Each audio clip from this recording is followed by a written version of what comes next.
to breathe. So that's for other people to deal with back home. I've got 30 players here that I need to look out for and to prepare the team as best we can. Thanks, Craig. Anyone else? Chris, sorry, just initially. Thank you. Hi, Eddie. Just more on Alex in terms of the contractual situation. Are contract talks happening with him in terms of extending here, or are they scheduled to happen given the current situation? As far as I'm aware, I don't think there's any contract talks taking place at the moment. I think that will be for a later date potentially.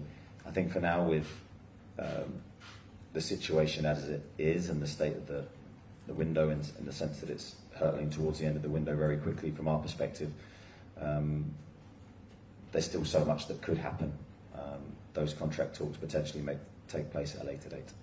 And as things stand, do you still expect him to stay at Newcastle? I think you're trying to put words in my mouth there, Chris. I think I said against Celtic after the game, I certainly hope he stays. And I said I was confident that he'd stay. I don't see anything that's going to change that opinion of mine at the moment, but it's football and who knows what the future may bring. And on the wider transfer front, how are things going? Are you close to making any inroads there? So you spoke last week about the sort of frustration of going for so many players this summer and not quite happening. Obviously, nobody's arrived in that interim week. Yeah, the window's still challenging for us. I think we have multiple players that we're looking at across multiple positions.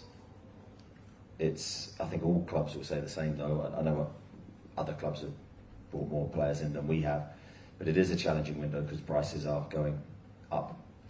And the pool of players we have to pick from is small, as I've said before, but we are actively in the market. We are looking.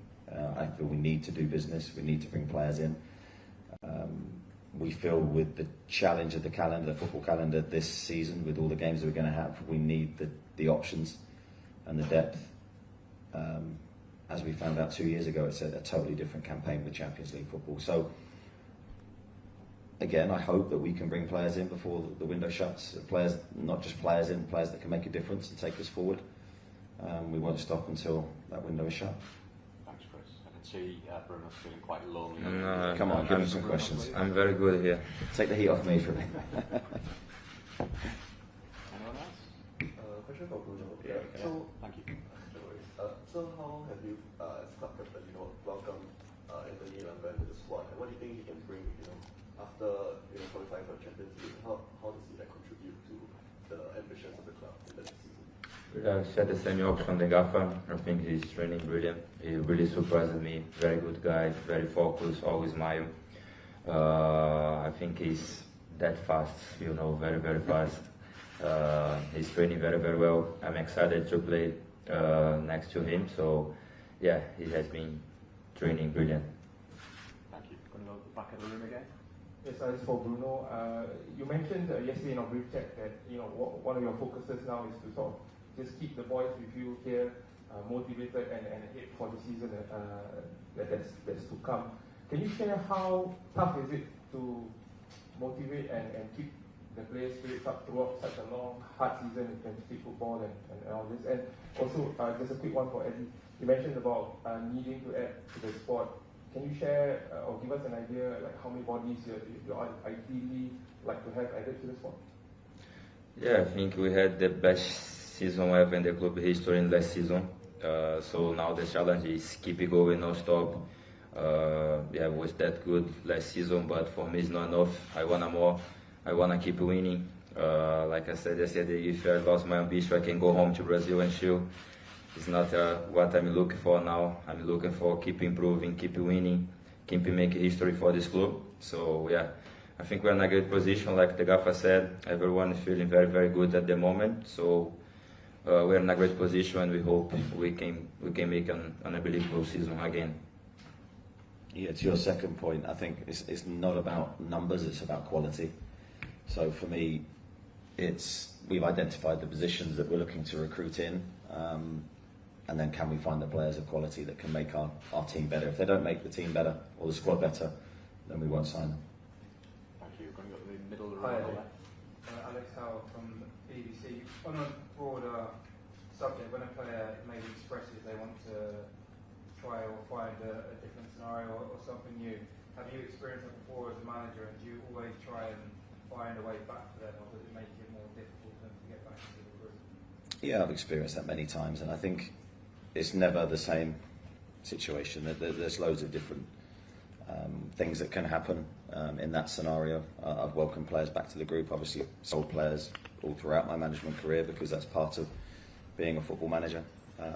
So every situation we're taking on an individual basis, but I think there's a wider picture here. There's a whole football club that has to make the decision. The ownership, together with the board of directors, will all, especially with the money involved in modern day transfers, the manager of course has an opinion, but ultimately the decision will rest with the board. Okay. Just on the front row. Yeah, I mean, having ended the 70-year wait by winning the Carabao Cup this season and returning the Champions League, what are the objectives that you set for the boys in the upcoming season? Yeah, I think even last year, I mean, Bruno will tell you, we didn't really have set objectives. We sort of season by season, we have long-term goals that we want to achieve. One of them was winning a trophy, which thankfully we did last year, and it was unbelievable to experience that. I think naturally, once you experience that feeling of winning, speaking on behalf of Bruno, I'm sure he feels the same. Once you have it, you want it again. So we want it again as quickly as possible. So in all the competitions that we're in, we're looking to do as well as we can. We set the bar very high. There's a lot of ambition within the team. And you can see from training has been very competitive. The lads are very driven to do well. So I see good signs. But obviously, as I said earlier, there's still some work to do with the squad. Thank you. Back to the room. Eddie, hello. James Owen from the SPA. You mentioned it on Alex, it'll be a club decision. How important is it for you that decision's made quickly, so you know one way or the other, you can plan and react accordingly? I wouldn't put a time scale on it. I think with these situations, it has to be right for the football club. And obviously everything then is taken into context below that, but the club will make the right decision with all the information that it has, and ultimately to try and move the club forward in whatever way that is. And then it's up to us then to make good decisions the other way and try and improve the squad as best we can, and that's what we're trying to do, regardless of Alex's situation. Of course, we want stability, and we want the group to have a really good feeling, and I have to say, the feeling during pre-seasons has been as good as any other. So I don't think we're distracted. We're here, we're focused, and we're working hard. Thanks, James. Anyone else? Yeah. Bruno, if I can ask you, I was just a little bit. Is it distracting for the players, all this talk about Alex potentially leaving? No, at all. We are focused on doing the pre-season well to be prepared for the season. Like we said, we have an excellent season ahead. Of course, he's a top player for us. You cannot find some player who score more than 20 goals in Premier League. So, but has not been a distraction for us. We are just focused to keep it going, to get sharp as soon as possible, because this season gonna be tough for us. And I suppose, Eddie, for you, it is, like you said, it is sort of football. Players come and go, and the job of the manager is to make the best and move on, whether you've got the same squad or old players or new players. Yeah, and it's always the football team is always in movement, so there's always players leaving, there's always players coming in different windows, different challenges. I see that as part of the job. I think I had a very good grounding in that with my early career at Bournemouth, where any player that did well was gone. So but the team never stands still, and that's always the way it's been. And that's no prelude to what's going to happen with Alex. We'll wait and see what happens in that situation. But I think for us, we're relaxed on the situation. We are looking forward to working with the team and trying to hit new heights. Okay, we'll take a couple more. We'll start on the end of the front row and then with Craig, please. Yes, please. Hi, Eddie. I understand you guys just arrived yesterday, but Arsenal has been here and they have been acclimatized. They played a game since. Are you guys confident that your team is going to be ready to take them on Sunday? My stock answer should be yes, but and there is a but, because I saw the players training today, and there was a bit of fatigue in the training today. The heat was one thing, but I think the players were still adjusting to time zones, and so I think a definite advantage for Arsenal tomorrow, having been here for much longer than we have. But it's a pre-season game, so we just want to get certain bits from the game. We want to be fitter. We want to be tactically better. We're up against a really good opponent. So I think the game's a great one for us. In terms of how we perform, I think we're building towards our best levels.